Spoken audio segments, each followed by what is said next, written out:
Ô Tito! Oi! Sabia que eu tô adorando esse nosso estudo sobre os tipos de corte que existem no desenho técnico? Eu tô até conseguindo interpretar melhor alguns desenhos. Também, né? Depois que a gente viu tantos tipos de corte... Corte total, corte composto. Só falta agora a gente estudar o meio corte. Meio corte, essa é boa. É boa mesmo, porque existe. O quê? Não vai me dizer que existe um meio corte, Silva? Mas é claro que existe. E esse é o assunto da nossa teleaula de hoje. Na teleaula de hoje, você vai aprender como é possível imaginar um corte em apenas uma parte de uma peça ou modelo. Você não vai me dizer que essa história de meio corte é verdadeira? É claro que é. Então dá uma dica pra gente, né, Silvio? Não. Agora não dá que eu tenho compromisso. Mas escuta aqui, não era dia de vocês estarem estudando, não? Bom, é o que a gente vai fazer agorinha mesmo. Pois então tratem de puxar pela cabeça e ver se vocês conseguem descobrir o que é. E amanhã vocês me contam, tá legal? Falou. Tchau, tchau. Agora Meio corte? Nós vamos descobrir isso, hein? E você aí em casa, preste muita atenção. A nossa teleaula está apenas começando.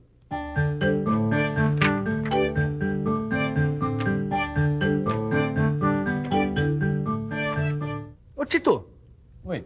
Será que essa história de meio corte que o Silva falou pra gente existe mesmo? Eu acho que ele tava brincando com a gente, sabia? Não só existe, Caio, como tá aqui, ó. Você achou alguma coisa? Deixa eu ver. Isso aqui não fala muito, né? Mas diz assim, ó. Há tipos de peças em que é possível imaginar em corte apenas uma parte, enquanto a outra parte permanece visível em seu aspecto exterior. Isto é, o meio corte é aplicado em apenas metade da extensão da peça. Tô começando a perceber, mas ainda tá difícil de visualizar. E visualizar é com a gente mesmo, né, Miguel? Mas antes de visualizar é importante explicar uma coisa. Nem toda peça aceita meio corte. Bem lembrado. Você só pode imaginar meio corte em peças ou modelos simétricos, longitudinal e transversalmente.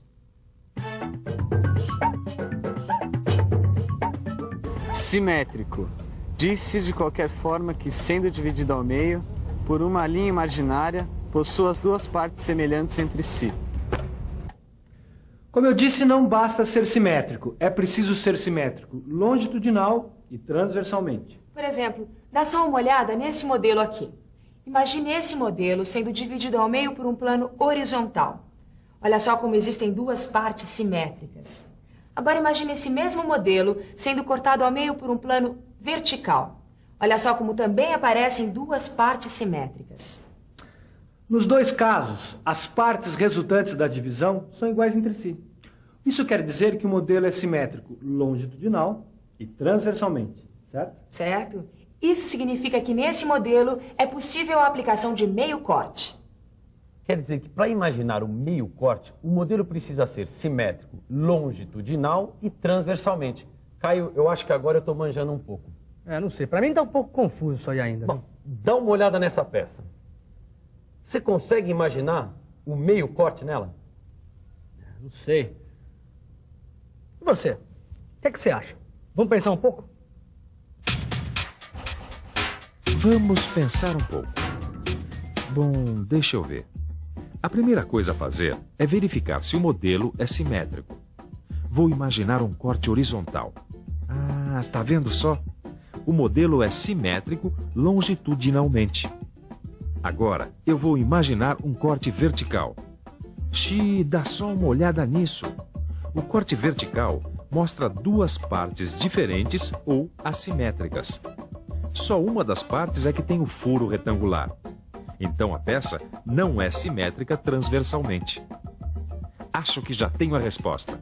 Como esse modelo é simétrico apenas longitudinalmente, não apresenta as condições para a aplicação de meio corte. É isso aí, Caio. Nós já estamos manjando dessa história de meio corte. O importante é que a peça seja simétrica longitudinal e transversalmente. Isso ficou claro pra mim. A gente já sabe quando uma peça ou um modelo tem condições para aplicação de meio corte. Mas e a representação desse meio corte? Será que é do mesmo modo sempre? Cara, agora você me pegou. Vamos pesquisar um pouco mais? Ô, Marcos, tudo bem? Tudo bem. E aí, o que é que manda, hein? Pois é, Ananias, eu queria saber se dava pra você fazer uma peça pra mim. Claro que dá. Você tem aí um desenho da peça? Tenho, tá aqui, ó. É este desenho aqui, ó. Só que tem um probleminha. O desenhista fez um corte meio esquisito. Eu não sei se vai dar para você ver os elementos internos da peça, sabe? Imagina, esse desenho tá muito bom. Na verdade é que isso aqui é um meio corte. Meio corte? É, você tem aí um desenho da peça inteira, sem corte? Tem. Segura para mim, por favor. É esse aqui, ó. Olha, dá só uma olhada. Tá vendo como ela é simétrica nos dois sentidos? Eu não tinha reparado não, mas agora que você está falando... Pois é. Quando a peça tem essa simetria, não é necessário imaginar um corte total para analisar os elementos internos da peça. Basta um meio corte. Mas e como é que o desenhista faz para representar esse meio corte num desenho técnico? Isso é fácil. Imagine que a peça foi atingida até a metade por um plano de corte longitudinal, que a gente pode chamar de P1. Depois imagine o modelo cortado até a metade por um plano de corte transversal que fica sendo P2. Se a gente retirar a parte atingida pelo meio corte, fica como aquele desenho que você me trouxe. A vantagem do meio corte é que você pode analisar os elementos internos e, ao mesmo tempo, observar o aspecto externo, que é a parte não atingida pelo corte.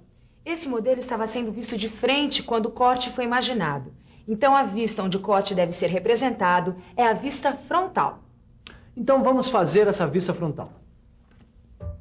Este é o desenho da vista frontal, representada em projeção ortográfica com aplicação de meio corte. A linha traço e ponto estreita, que divide a vista frontal ao meio, é a linha de simetria. As partes maciças, atingidas pelo corte, são representadas achoradas. O centro dos elementos internos, que se tornam visíveis com o corte, é indicado pela linha de centro. Neste exemplo, os elementos que ficaram visíveis com o corte são o furo passante da direita e a metade do furo central. Dá só uma olhada aqui. Repare bem que metade da peça não foi atingida pelo meio corte. O furo passante da esquerda e metade do furo central. Por isso, eles não são representados pela linha tracejada no desenho. Isso porque, como a peça é simétrica, a metade não atingida pelo corte é exatamente igual à outra metade. Assim, não é necessário repetir a indicação dos elementos internos. Mas o centro dos elementos não visíveis deve ser indicado. E tem mais uma coisa, olha. Quando o modelo é representado com meio corte, não é necessário indicar os planos de corte. Nas demais vistas, a representação acontece normalmente. Agora ficou fácil saber quando dá para imaginar um meio corte no modelo, né? É, só ver se a peça é simétrica nas duas direções e imaginar os dois planos se encontrando. Aqui está dizendo que o meio corte pode ser representado em qualquer das vistas do desenho técnico. Qualquer uma? Bom, a gente já viu um exemplo na vista frontal. Será que dá para a gente ver essa representação na vista superior e lateral esquerda? Claro que dá. É só dar uma olhada aqui, ó. Quando o observador imagina o meio corte vendo a peça de frente, a vista representada em corte é a frontal. Se o observador imagina o meio corte vendo o modelo de lado, o meio corte deve ser representado na vista lateral esquerda. E quando o meio corte é imaginado de cima, a vista representada em meio corte é a superior. Olha, Caio, aqui está dizendo também que a escolha da vista onde o meio corte vai ser representado depende das formas do modelo e das posições dos elementos que se quer analisar. Claro. Se os elementos internos forem melhor observados vendo o objeto de cima, então o desenhista vai imaginar o meio corte através da vista superior, certo? É isso mesmo. Ah, bom, tudo bem. Até aí tudo bem. Só tem uma coisinha que está pegando. No exemplo que a gente viu, a parte representada em corte ficava do lado direito da peça. Será que é sempre assim? Depende. Existe uma recomendação da ABNT sobre isso. Miguel, onde é que está aquele desenho, hein? Qual? Ah, aquele da vista frontal da peça. Ah, esse aqui. Olha, sempre que a linha de simetria que atravessa a vista em corte for vertical, a parte representada em corte deve estar à direita da linha de simetria. Agora, quando a linha de simetria estiver na posição horizontal, como nesse caso aqui, o que acontece? Veja bem, a metade em corte ela deve ser representada na parte inferior do desenho, abaixo da linha de simetria, certo? Certo. Depois de tanta informação, Que tal uma revisão? E atenção, se liga aí que é hora da revisão. Na teleaula de hoje, você aprendeu o que é meio corte. Viu também que o meio corte só pode ser imaginado em peças ou modelos que sejam simétricos, tanto longitudinal quanto transversalmente. E constatou que o meio corte pode ser representado em qualquer das vistas do desenho técnico. Finalmente, aprendeu que, segundo recomendação da ABNT, a parte representada em corte deve ficar à direita da linha de simetria, se a linha de simetria for vertical, e abaixo da linha de simetria, se a linha de simetria for horizontal.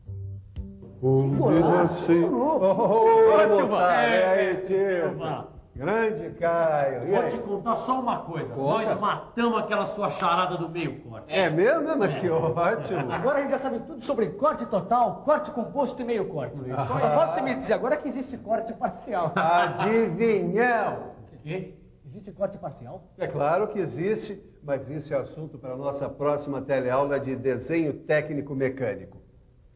Enquanto ela não chega, é bom você ir fazendo os exercícios que estão aí no seu livro para você ficar um craque em interpretação de desenhos. Até a próxima!